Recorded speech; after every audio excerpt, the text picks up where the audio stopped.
In today's lesson, we are going to talk about the past perfect tense. In the previous few sessions, we discussed the present perfect tense, and today we will be talking about its brother, the past perfect tense. And as we said in the previous sessions, the present perfect is made up of has or have followed by the past participle of the verb, and the past participle of the verb is simply form number 3 of the verb. As we said in the previous sessions, any verb in English has 3 basic forms. Form number 1 is the base form or the bare infinitive, and that's simply the verb without adding anything to it. Form number 2 is the past simple or the past tense, and form number 3 is the past participle of the verb. And in both the present perfect and the past perfect, we use the past participle of the verb. But the difference is that in the present perfect, we precede the past participle of the verb with either has or have, depending on the subject of the sentence. So we use has if the subject is he or she or it or any other noun equivalent to them, whereas have is used when the subject is I, we, you, or they, or any other noun equivalent to them or can be represented by them. But the case in the past perfect is a little bit different. Instead of using has or have, like what we did in the present perfect, we use had in the past perfect, followed by the past participle of the verb. So the past participle or form number 3 of the verb is common. It's used in both, in the present perfect and in the past perfect. But in the past perfect, we put had before the past participle of the verb rather than has or have, which we use in the present perfect. Right, so when should we use the past perfect tense, or what are the usages or the uses of the past perfect tense? Well, in any sentence, in order to use the past perfect tense, there should be one of two things available in the sentence. The sentence needs to have either 2 past actions or 1 past action and a specific point of time in the past. What does that mean? It means that if you want to use the past simple, for instance, you can use the past simple in a sentence that contains only one verb. For example, you can say, Sarah arrived at the party. Sarah arrived at the party. That's the sentence. There is only one action or one verb in that sentence, and that's the verb arrive. It's perfectly okay to use the past simple in a sentence like that. But you can't use the past perfect in a sentence like this. You cannot say, Sarah had arrived at the party. That's completely unnatural and lacking meaning. Why?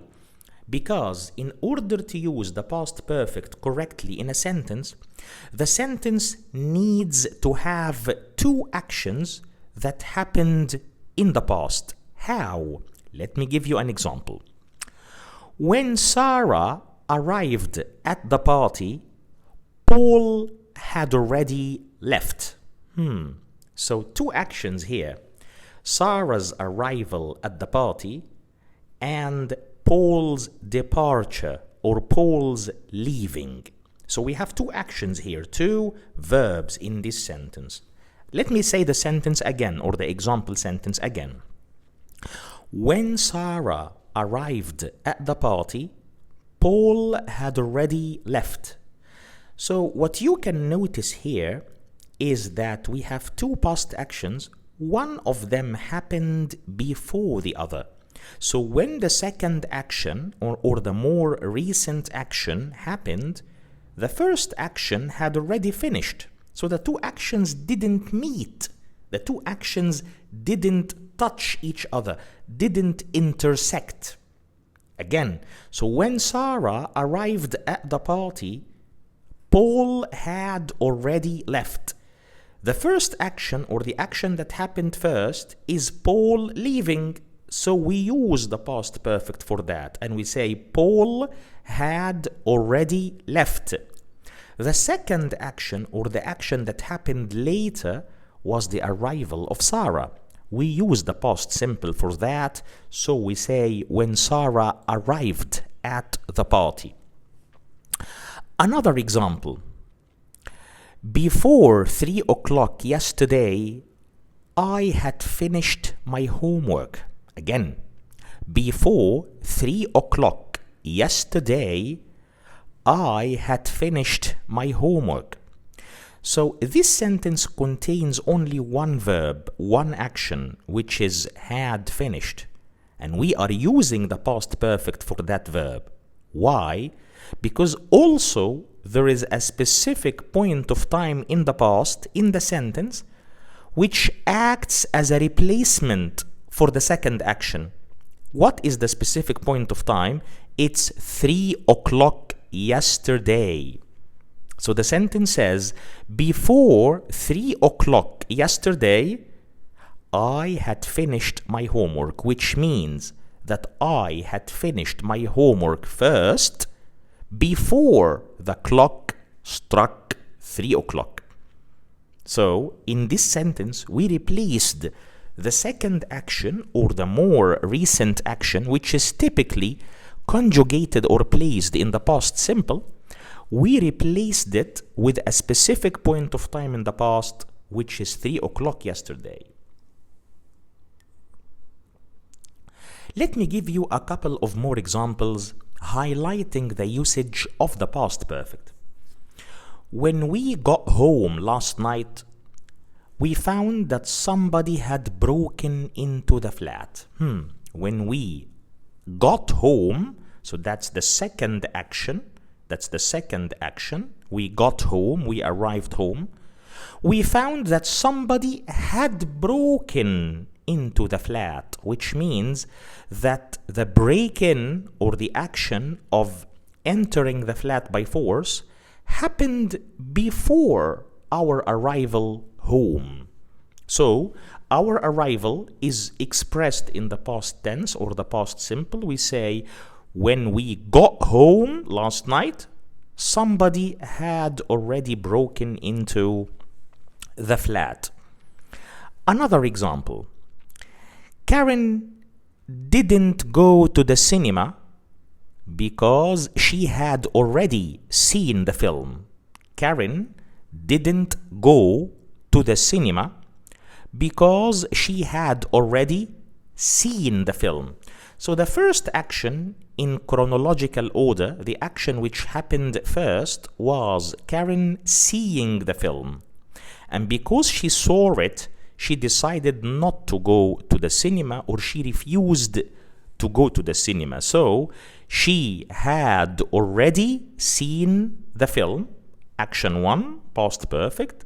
So she didn't go to the cinema, action 2, which is her refusal or her declination to go to the cinema. Okay.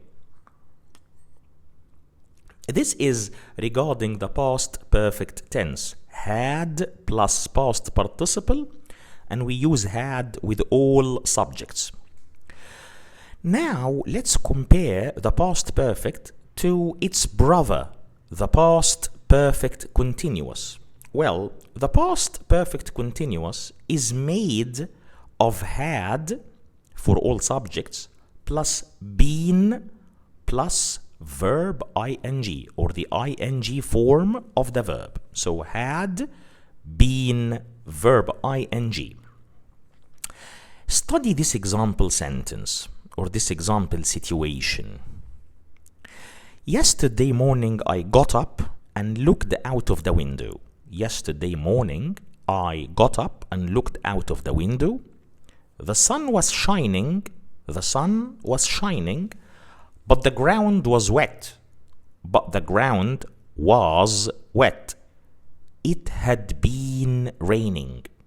It had been raining. So this verb is conjugated in the past perfect continuous. Why? Because it refers to a past action that continued for a period of time until the second action happened. So let's compare that to the past perfect.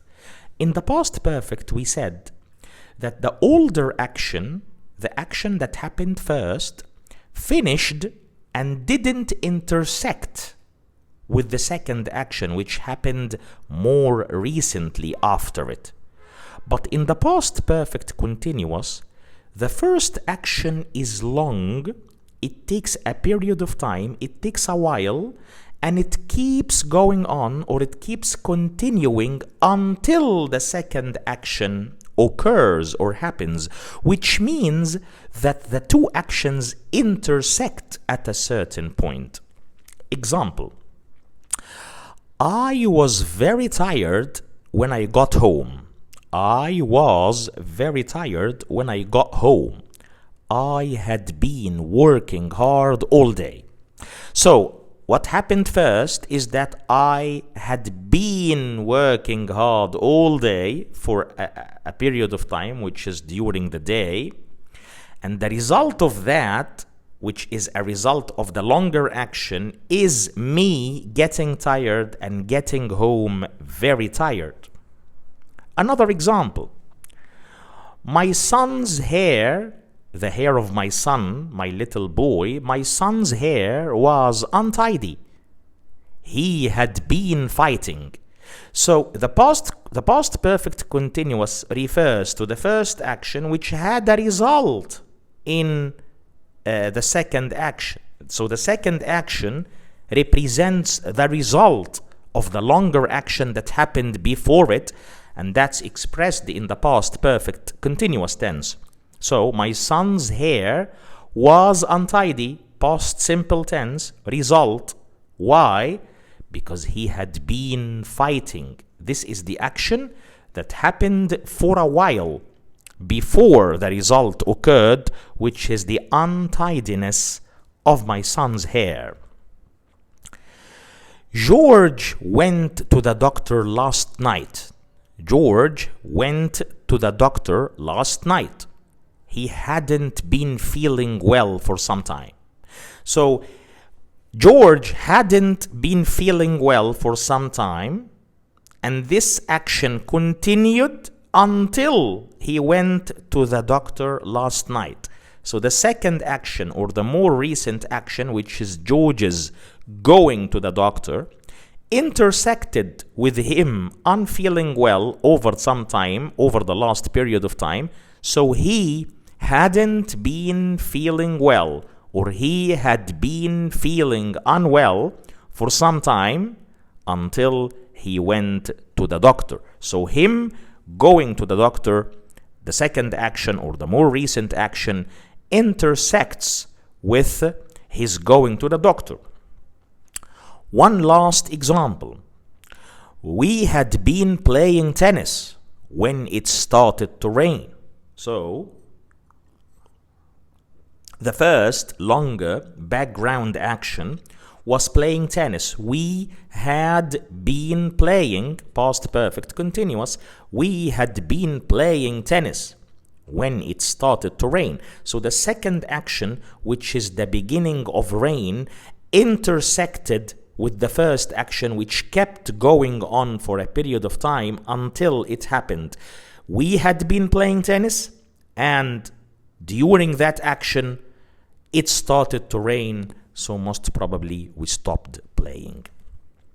So, the moral of the lesson, the past perfect and the past perfect continuous, both tenses, must be used in a sentence that has two actions, or one action plus a specific point of time in the past. But the more common option is to have two actions in a sentence. With the past perfect, the action, which is the first action, finishes completely before the second action occurs. So the two actions do not intersect. Whereas in the past perfect continuous, the first action keeps going on for a while, for a period of time, and intersects with the second action, which happens after it, or which happened after it, or sometimes the second action is an outcome or a result of the first action, which had been continuing for a period of time before it. As usual, the stative verbs or the state verbs, which cannot be used with continuous tenses, they will not be possible to use with past perfect continuous. So, if you want to use a stative verb in a context of the past perfect continuous, you have to resort to the past perfect due to the fact that stative verbs cannot be used with the past perfect continuous or any other continuous tense. For example, we say, we were good friends. We were good friends. We had known each other for years. We cannot say, we had been knowing, because know is one of those stative verbs which we have talked about in many sessions before. Know, the verb know, K-N-O-W, is one of those state verbs or stative verbs which cannot be used in any continuous tense, i.e., they cannot receive the ing suffix. So in this example, we cannot say, we were good friends, we had been knowing each other for years, because know is a stative verb. We must use the past perfect instead, and we say, we were good friends, we had known each other for years, which is using the past perfect instead. I look forward to seeing you in our upcoming episodes, and I hope you enjoyed this session and benefited from it. And see you in our next class. Enjoy the rest of your day, and goodbye for now.